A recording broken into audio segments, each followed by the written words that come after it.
eu quero começar hoje, né, fazendo uma oração para que Deus venha abençoar nosso curso, esteja presente, amém? Vamos orar? Senhor Deus e amado Pai, estamos aqui em Tua presença, Senhor, primeiramente para Te agradecer, Senhor, por esse momento, Te agradecer por cada vida que está aqui, Pai, Te agradecer por aquelas que não puderam vir também.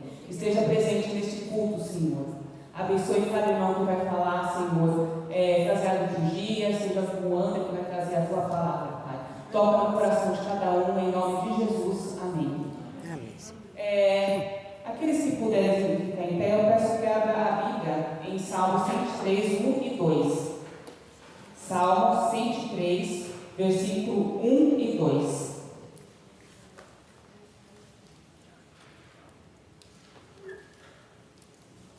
Amém?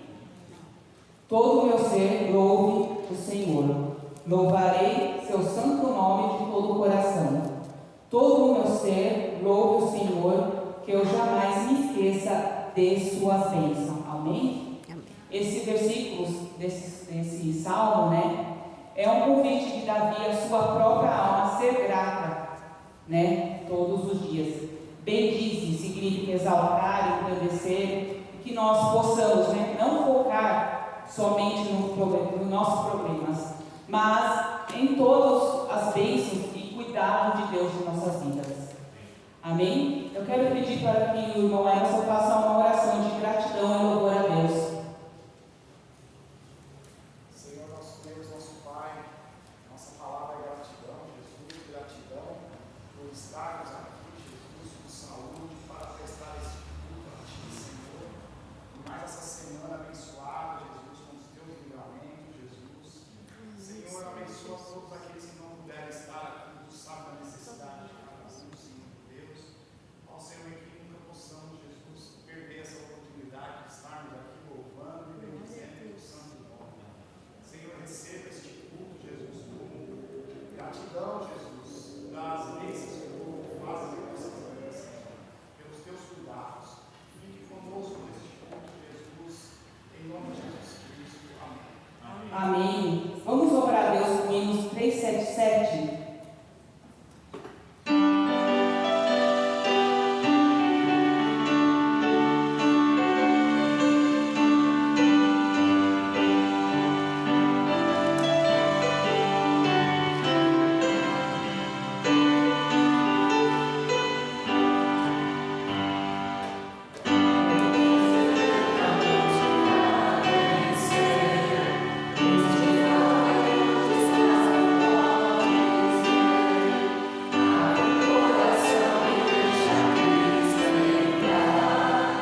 79, o versículo 8 e 9. Salmos 79, versículo 8 e 9.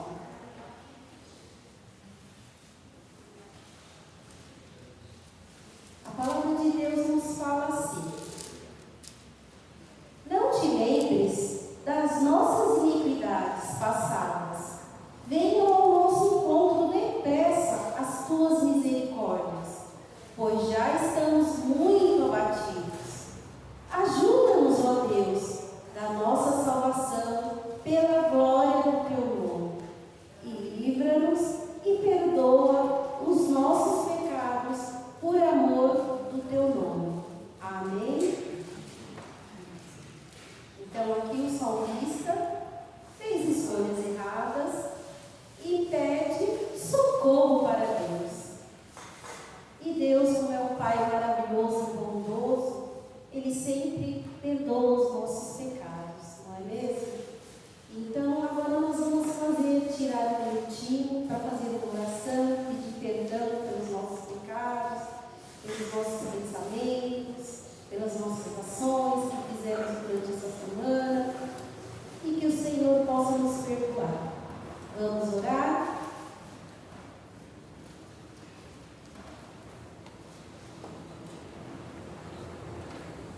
Senhor meu Deus e Pai, reconheço que pequei contra Ti, com pensamentos, com palavras e com ações.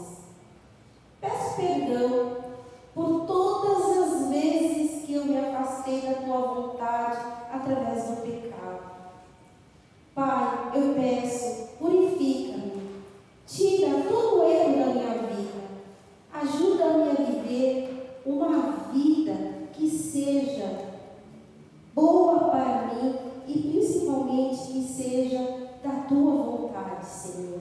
Que a Tua vontade sempre prevaleça em minha vida, meu Pai. Meu Pai, eu entrego meu coração a Ti e Te agradeço por todas as bênçãos que o Senhor tem derramado em minha vida e pelo perdão. Pai, eu Te agradeço mais uma vez em nome de Jesus. Amém. Amém.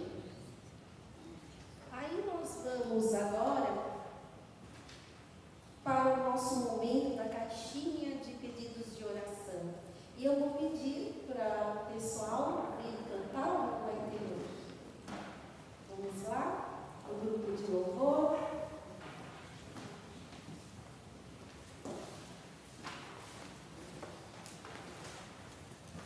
Enquanto isso, vocês tragam os seus pedidos até aqui.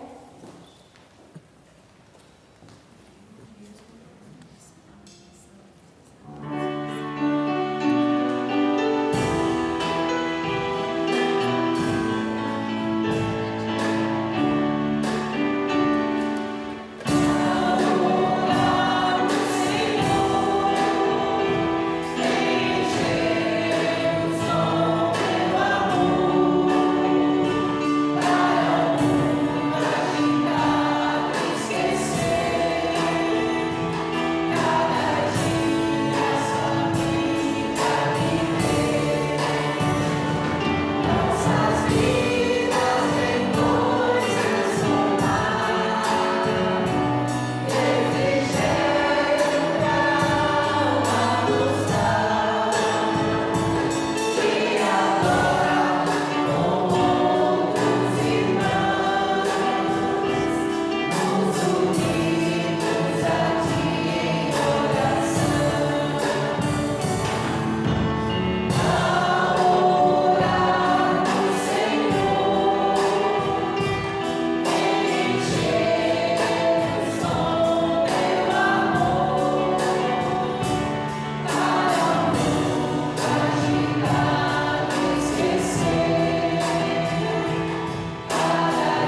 te pedimos, Senhor, perdoa nossos pecados, nossas fraquezas, esteja sempre conosco, Senhor, porque nós precisamos totalmente, somos dependentes de Ti, da Tua misericórdia. Amém, Senhor.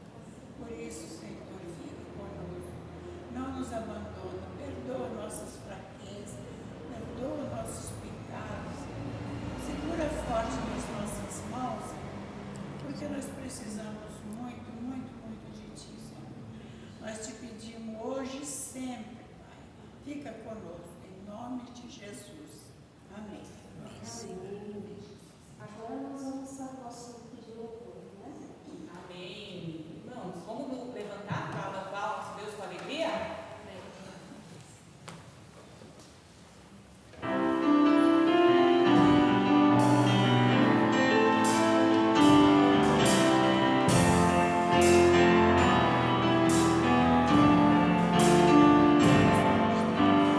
Essa nossa estrela da manhã.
Dando sequência, agora vamos à nossa parte de ofertar a Deus um pouquinho do muito que Ele nos dá. Então, ao som do hino 125, os irmãos venham, coloquem suas ofertas, seus dízimos e os alimentos para a cesta da mão.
Irmãos, a parte mais importante, não que as outras não tivessem sido importantes, mas há um momento em que Deus fala conosco, em que Deus vai mostrar para nós o seu coração e aquilo que Ele quer de nós. Para isso, chamarei o nosso irmão André, que vai ministrar a nossa palavra, e eu gostaria que, quando estivesse aqui, os irmãos levantassem a mão direita para que nós pudéssemos pedir a Deus a bênção sobre ele, que Deus derrame sobre ele o Espírito Santo, para que ele possa falar conosco. Senhor Deus, nosso Pai, te pedimos, Senhor, te agradecemos por tudo, Pai, e te pedimos, Senhor, que fale conosco, Pai, que esse nosso irmão, que é abençoado por ti, Senhor, derrama sobre ele, Pai, o teu Espírito, para que ele possa falar para nós aquilo que vem direto do teu coração, Senhor. Que ele possa, Senhor, trazer a tua palavra limpa, pura, plena e completa, Senhor. Que possa encher o nosso coração com o teu Espírito Santo, Pai. É o o que te pedimos, em nome de teu Filho Jesus. Amém.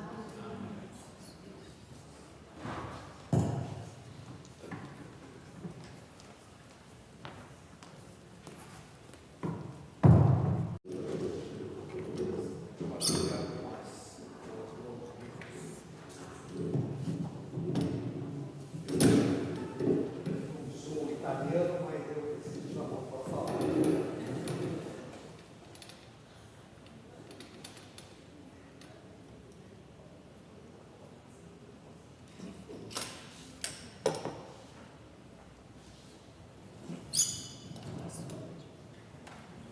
Bom, meus irmãos, é um prazer e também é um momento de agradecimento a Deus por mais uma vez poder trazer a mensagem aos irmãos, o convite que o pastor fez, em função das férias dele. E eu agradeço a Deus essa oportunidade, porque é sempre uma oportunidade de estudar mais profundamente a palavra dele. E eu convido os irmãos para nós fazermos a nossa meditação, que abram as suas Bíblias, no livro de Jó, no capítulo 21. Capítulo 21 de Jó. Nós vamos ler do versículo 7 até o 16. Jó 21, de 7 a 16.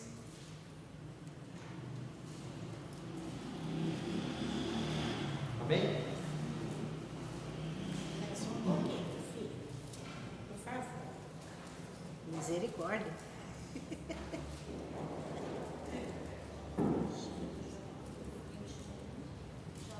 Jó 21, de 7 a 16. Então diz assim o texto: como é que os ímpios continuam vivos, envelhecem e ainda se tornam mais poderosos? Os seus filhos se estabelecem na sua presença e os seus descendentes diante dos seus olhos. As suas casas têm paz e estão livres do medo, e a vara de Deus não os fustiga. Os seus touros geram e não falham, as suas novilhas têm crias e não abortam. Deixam as suas crianças correr como um rebanho, e seus filhos saltam de alegria, cantam como tamborim e harpa, e alegram-se ao som da flauta. Passam os seus dias em prosperidade e em paz descem à sepultura. E são esses os que se dirigem a Deus dizendo: deixa-nos em paz, não queremos conhecer os teus caminhos. Quem é o Todo-Poderoso para que o sirvamos, e o que ganhamos se lhe fizermos orações? Vejam que não provém deles a sua prosperidade, longe de mim o conselho dos ímpios. E ainda no livro de Jó, capítulo 38, mesmo livro um pouquinho à frente, capítulo 38, nós vamos ler os versículos de 4 até 11, para não ler inteiro o capítulo, porque valeria a pena a leitura inteira, mas é só para a gente ter a ideia. Capítulo 38, do 4 ao 11, que diz: onde você estava quando eu lancei os fundamentos da terra? Responde, se você tem entendimento.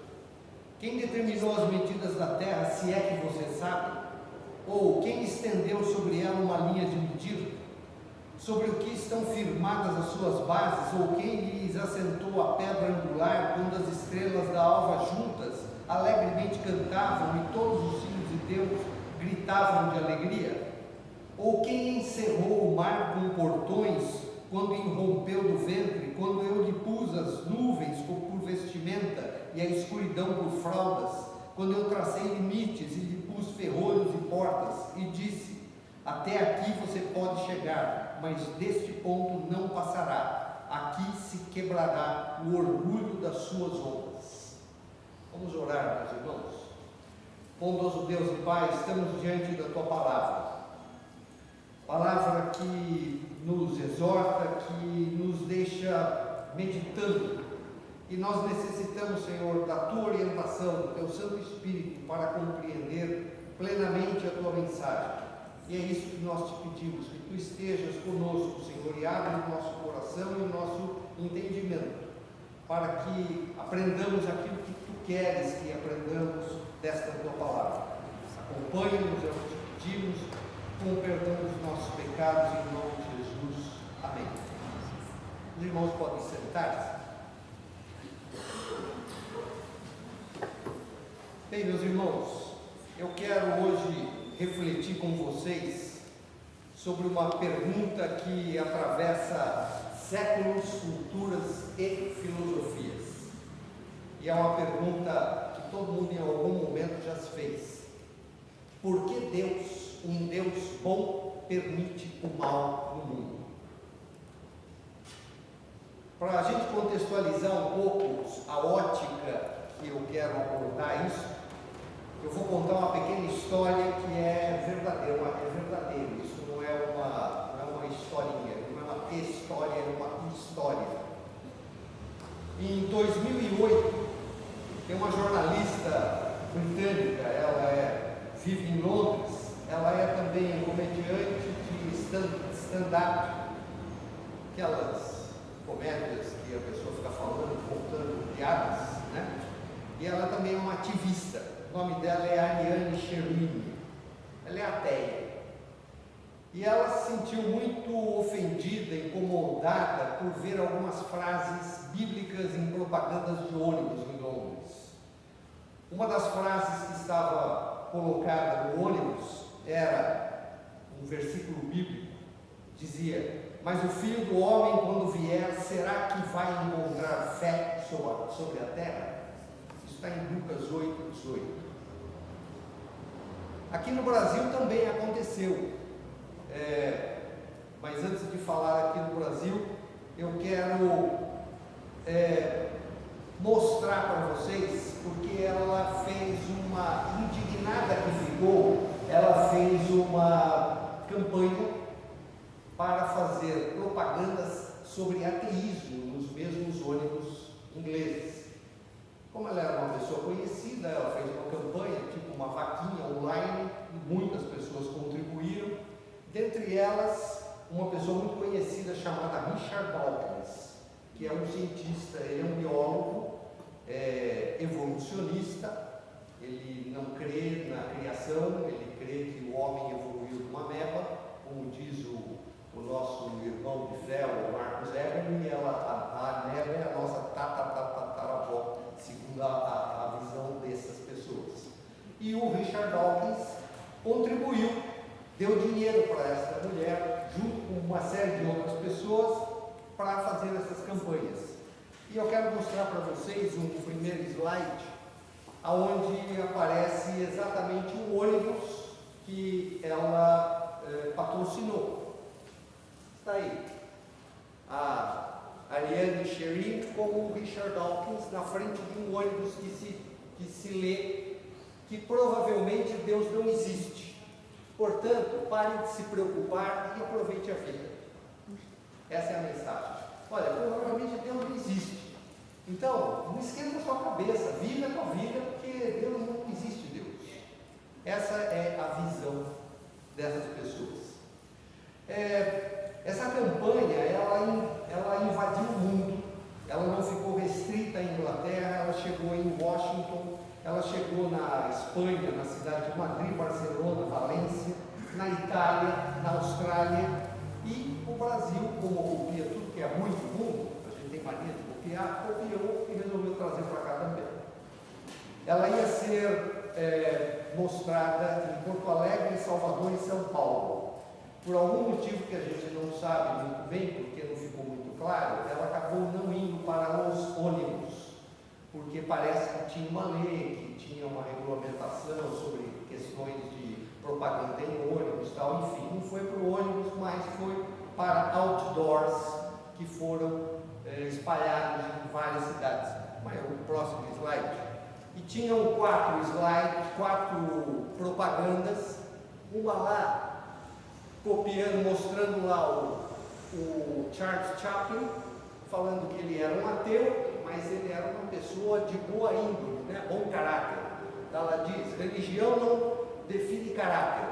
Então eles mostram, um cara que era ateu, que é o Charles Chaplin, ele era uma pessoa boa, na visão dele, uma pessoa boa, que ele era ateu. E por outro lado, Hitler, que era cristão, ele fez tudo o que fez. Então eles estão mostrando extremos, né? E isso, primeiro que isso não representa absolutamente nada. Existem cristãos bons e existem cristãos ruins também, assim como existem ateus bons e ateus ruins. Isso não significa, não é definição. Uma segunda foi, se Deus existe, tudo é permitido.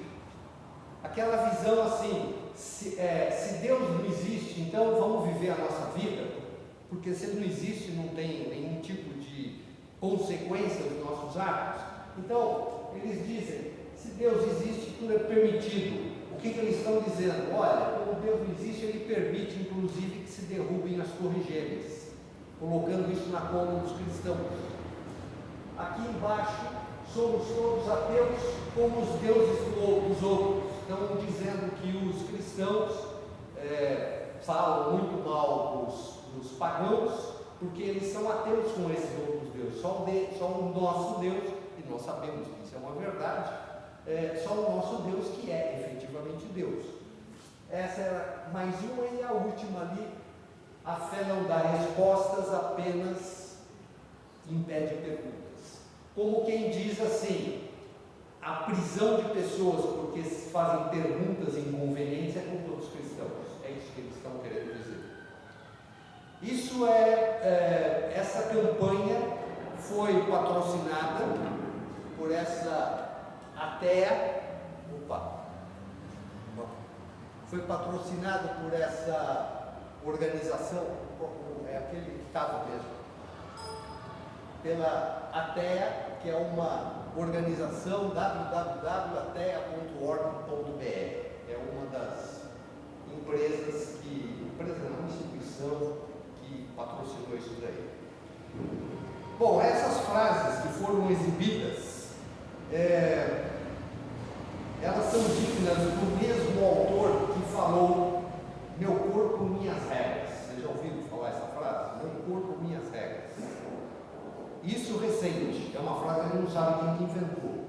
Mas existem outras frases mais antigas, como uma de Diderot, que é um autor francês da época do Iluminismo, que ele disse que o homem só será livre quando o último rei for enforcado nas tripas do último padre. A visão que ele tinha a respeito dos cristãos. Ou um outro autor, Thomas Paine, que disse, a minha mente é meu próprio templo. Eu, dentro de mim, a minha mente, meu pensamento é o meu templo. Ou toda religião é uma fraude. É o que dizia esse Thomas Paine. Todas essas frases, elas representam uma lógica comum, que é, se há mal, Deus não é bom. E se Deus permite o sofrimento, então ele não existe. Essa é a visão. A pergunta que a gente se faz é, essa conclusão faz sentido à luz das Escrituras? Tudo isso que nós falamos, essas frases até agora, elas são ecos de um movimento chamado Iluminismo, que aconteceu lá no século XVII e XVIII. Ela não é atual, e essas ideias são herdeiras desse Iluminismo, que é quando o homem passou a se enxergar como o centro do universo. O homem virou o centro do universo. Os iluministas defendiam que o uso da razão em detrimento da fé e da tradição religiosa para compreender o mundo, organizar a sociedade, e alguns dos expoentes desse pensamento foram Voltaire, Rousseau, Diderot e alguns outros. Todas essas frases que nós vimos representam a mesma ideia. O homem é soberano, Deus é dispensável e a nossa autonomia é absoluta. Essa é a ideia que está por trás disso. O problema é que quando essa autonomia que nós pedimos ou exigimos produz caos, produz sofrimento, injustiça, violência, dor, luto, contrariedade, o mesmo homem que rejeita Deus passa a culpar Deus. Mas Deus já tinha dito isso para nós, que isso ia acontecer. Ele avisou isso lá no Gênesis. Gênesis 3, 16 a 23, a Bíblia nos mostra que o sofrimento não começou no século 21. Ele começou no Éden. Nós vemos as consequências lá em Gênesis, porque Deus advertiu, o homem desobedeceu e a queda trouxe dor, fadiga, conflito, morte, expulsão da presença de Deus. E não apenas o homem caiu, mas a criação inteira foi afetada. E isso é uma coisa importante, porque muitas vezes a gente tem a impressão de que esta queda foi apenas do homem, mas não, foi a criação toda.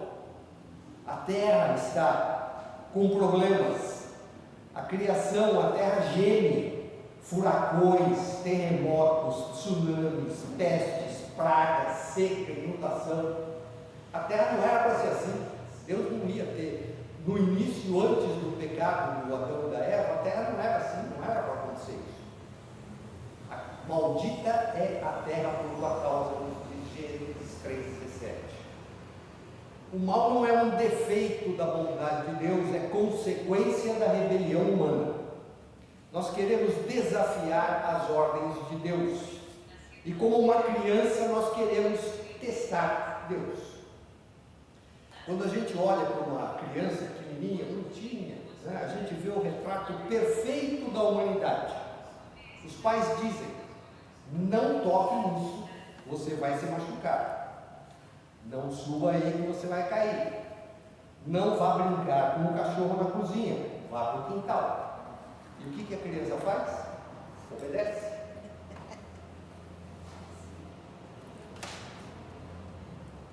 O que ela faz? Ela ignora, se machuca, cria confusão, chora, reclama e culpa alguém. Quem? Neste caso, o cachorro. Não, próximo. Travou? Até o slide está com raiva. Mas tudo bem, ele coloca. Na hora, a criança, quando é pega no pulo, o que ela fala? Ela tem que arrumar uma desculpa e tem que arrumar um culpado. Neste caso específico, a criança foi brincar com o cachorro na cozinha, fez uma bagunça, a culpa é de quem? É do cachorro. É a foto que daqui a pouco aparece ali. O cachorro apontando o gato, o rapaz, o garotinho, apontando o cachorro, ó, a culpa é dele. Até parece que eles são filhos de Adão e Eva, arrumaram um culpado. É isso que a gente vê. Porque crianças também pecam, porque elas também são humanas. E o homem é assim diante de Deus. Nós queremos liberdade sem limite, prazer sem consequência, escolha sem responsabilidade, e quando tudo der errado, culpamos a Deus, inclusive aqueles que dizem que não acreditam nele, inclusive os ateus. Os que não creem reclamam que não querem a interferência de Deus em suas vidas. Eles dizem: não, eu não quero esse negócio de interferência, eu não vou na igreja porque eu vou ficar falando, não posso isso, não posso aquilo, não posso aquele outro, eu não quero a interferência de Deus. Mas quando Deus os deixa sujeitos às suas vontades e dá errado, eles reclamam porque deu errado. Fala: olha, mas você não queria que Deus interferisse. Você queria liberdade, Ele te deixou a sua própria vontade. Deu errado e agora você vai reclamar porque está dando errado? Amós, capítulo 4, versículos 4 e 5. Amós está exatamente falando lá do Reino do Norte: olha, gente, vai dar ruim, como diria na nossa linguagem hoje em dia. Se vocês continuarem do jeito que vocês estão indo, não vai ser bom, vai ter problemas. E Deus chega num momento onde Ele resolve efetivamente deixar aquele povo à sua própria vontade. O que diz em Amós 4 e 5? Vinde a Betel e pequem. É Deus falando através de Amós, né? Vinde a Betel e pequem, a Gilgal e pequem ainda mais. E a cada manhã trazei o vosso sacrifício, de 3 em 3 dias os vossos dízimos, e oferecei sacrifício de louvores do que é levedado, e apregoai ofertas voluntárias voluntárias e publicai-as, porque disto gostais. Ó filhos de Israel, disse o Senhor Deus, isto é o que fazemos com o nosso livre-arbítrio. Quando Deus nos deixa por conta do nosso próprio livre-arbítrio, Ele vira para nós e fala: vem, pega, não é isso que você gosta, não é isso que você quer, vem, peca em Betel, peca em Gilgal, porque Betel e Gilgal eram os pontos aonde os israelitas do Reino do Norte iam cultuar aos deuses pagãos. Isso tudo é porque Deus nos deu liberdade real. Nós não somos robôs. E é por isso que Deus permite que nós colhamos os frutos das nossas escolhas. É fruto das nossas escolhas. Paulo, em Romanos 8, 22, escreveu: porque sabemos que toda a criação a um só tempo geme e suporta angústias até agora. Nós sofremos angústias, mas o que? É fruto das nossas escolhas. Não é culpa de Deus, é porque nós escolhemos mal. O sofrimento humano não é prova de que Deus é cruel, é prova de como usamos a nossa liberdade contra a vontade de Deus. O texto de Jó 21, que nós lemos, de 7 a 16, ele fala de um questionamento que é muito comum a gente fazer, e é comum nos dias de hoje,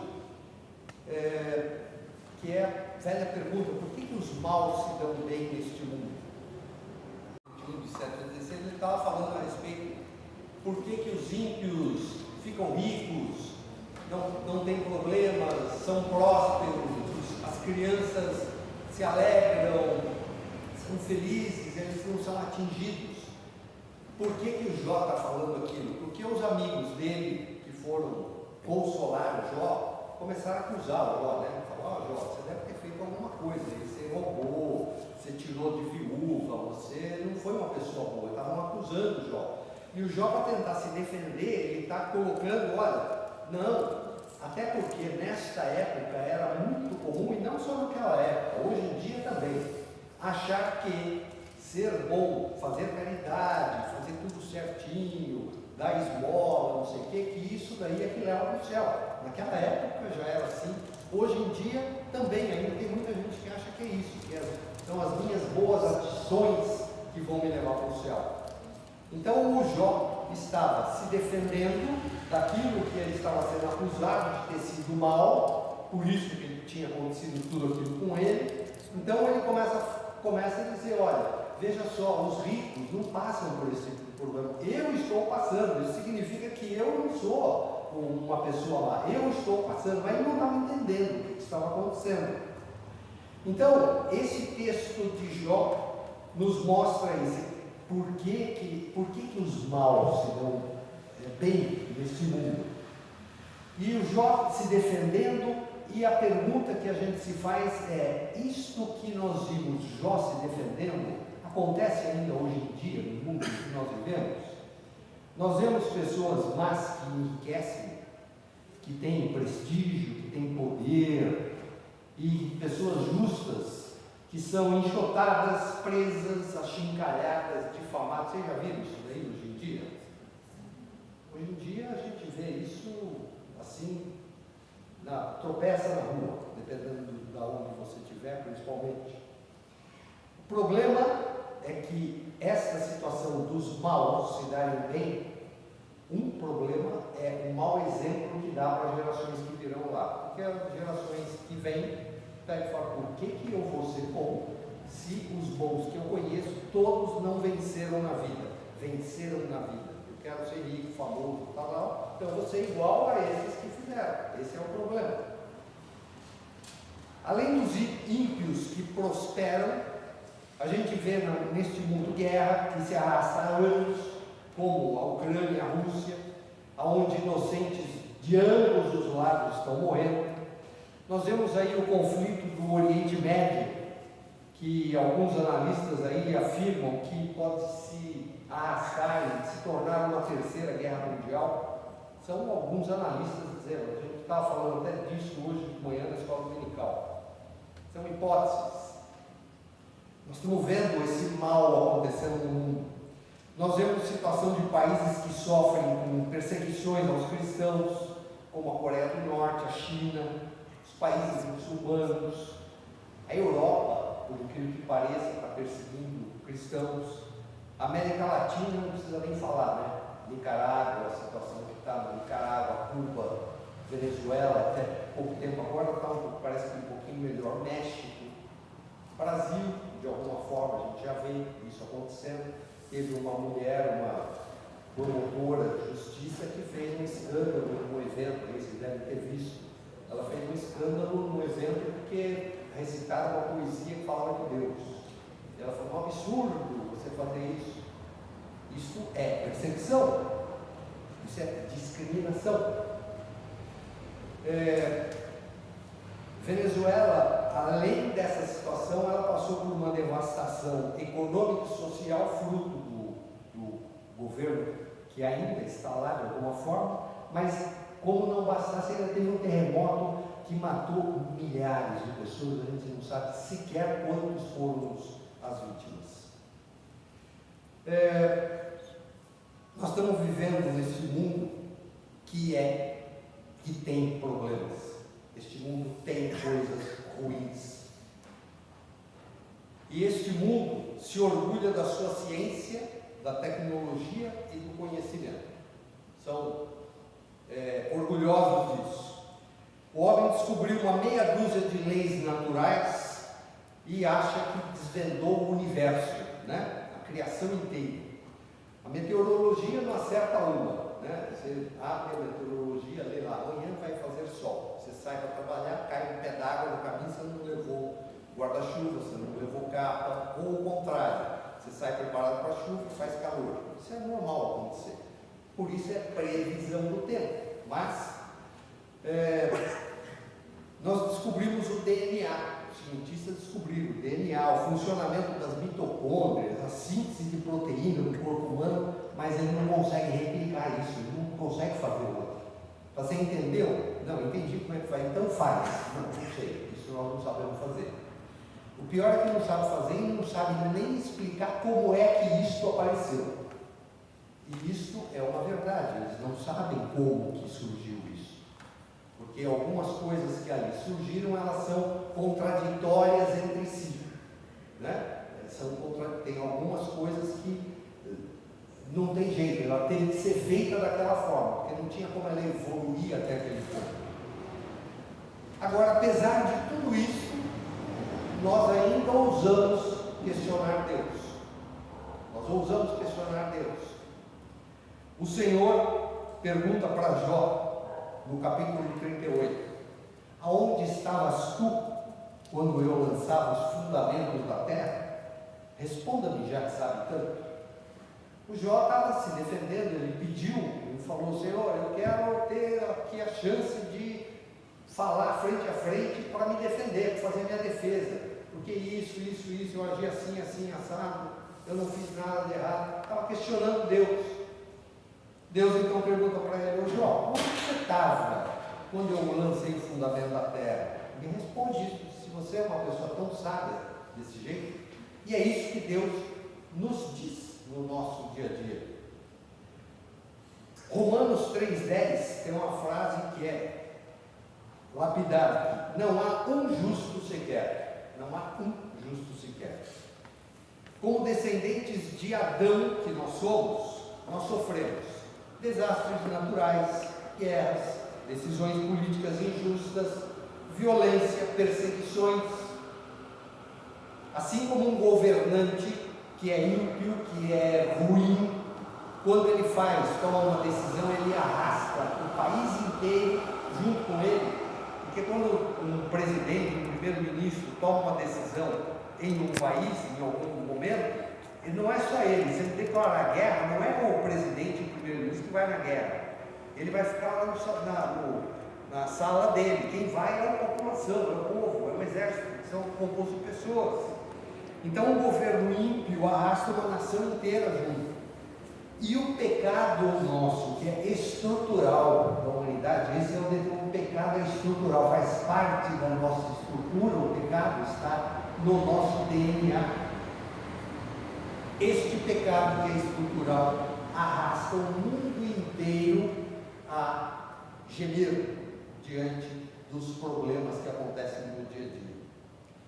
As guerras que nós vemos, como da Ucrânia, do Oriente Médio, perseguições, terremotos, tudo isso só nos revela o peso da queda neste mundo. Isso é o peso da queda, por isso que acontece. Agora, qual é o sentido do sofrimento humano? Sofrimento é uma coisa sem sentido, ela não tem sentido isso daí. O que nos diz a Bíblia? Em Romanos 5, de 3 a 5, a gente lê o seguinte, Romanos 5, 3 a 5. Mas também nos gloriamos nas tribulações, sabendo que a tribulação produz paciência, e a paciência a experiência, e a experiência a esperança, e a esperança não traz confusão, porquanto o amor de Deus está derramado em nossos corações pelo Espírito Santo que nos foi dado. Ainda em 2 Coríntios 12, 10, diz: por isso, por amor de Cristo, regozijo-me nas fraquezas, nos insultos, nas necessidades, nas perseguições e nas angústias, pois quando sou fraco é que sou forte. 2 Coríntios ainda 4, 17 e 18, pois o nosso sofrimento, leve e momentâneo, produz para nós uma glória eterna que pesa mais do que todos eles. Assim fixamos os olhos não naquilo que se vê, mas no que não se vê, pois o que se vê é transitório e o que não se vê é eterno. Deus usa a dor para moldar o nosso caráter, para produzir paciência, para gerar esperança e para nos lembrar da eternidade. O mundo em que nós vivemos hoje, eles querem discutir o sofrimento humano aqui, nesta vida.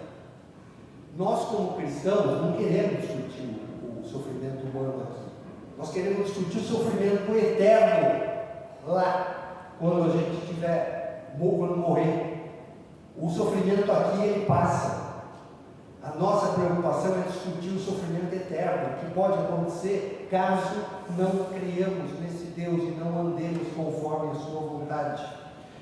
Porque a dor é um instrumento de graça e não uma crueldade de Deus.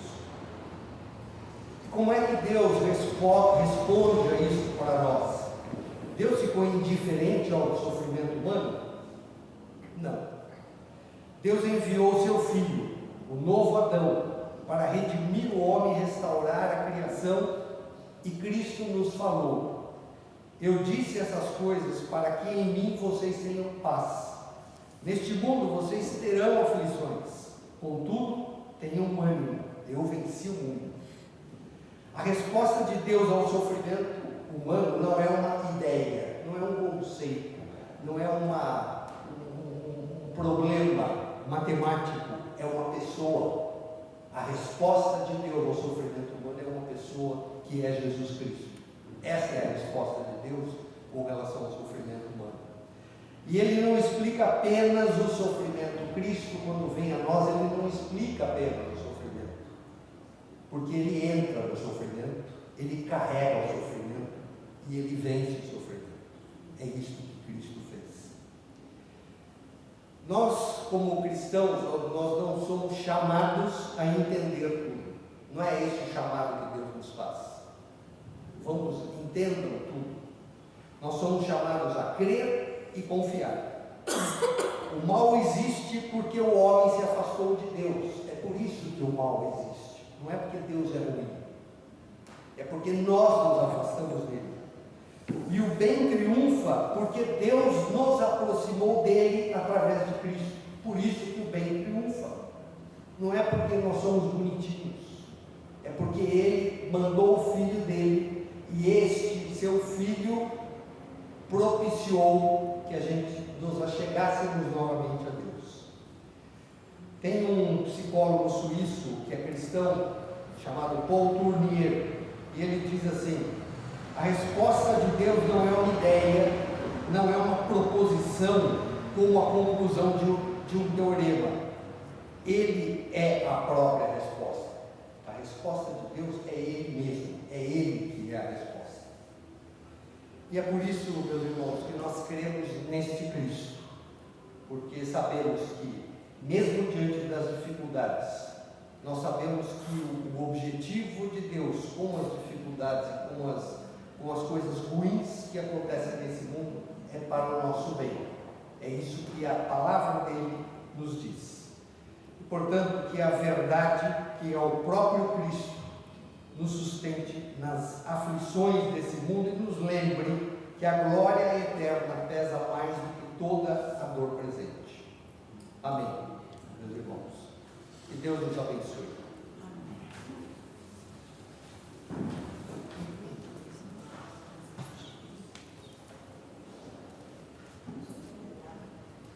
Obrigada, irmão, por essas palavras maravilhosas. Antes de falar qualquer coisa, alguém esqueceu o óculos aqui. Meus irmãos, que essas palavras estejam em nosso coração e que confirmem em nós a presença do Senhor na nossa vida todos os dias, porque a gente passa por provações, né, como disse o irmão hoje, e isso faz com que nós não cheguemos mais a Deus, que nós possamos enfrentar esta semana na certeza que Ele está conosco e que nós estamos nele. E eu vou pedir para os irmãos estarem em pé para que nós juntos oremos a oração que Jesus nos ensinou, é a oração do Pai Nosso. Então, aqueles que puderem ficar em pé. E assim vamos nos unir a toda a igreja de Cristo na terra, porque é a oração que o próprio Jesus nos ensinou. Pai nosso que estás nos céus, santificado seja o teu nome. Venha a nós o teu reino, seja feita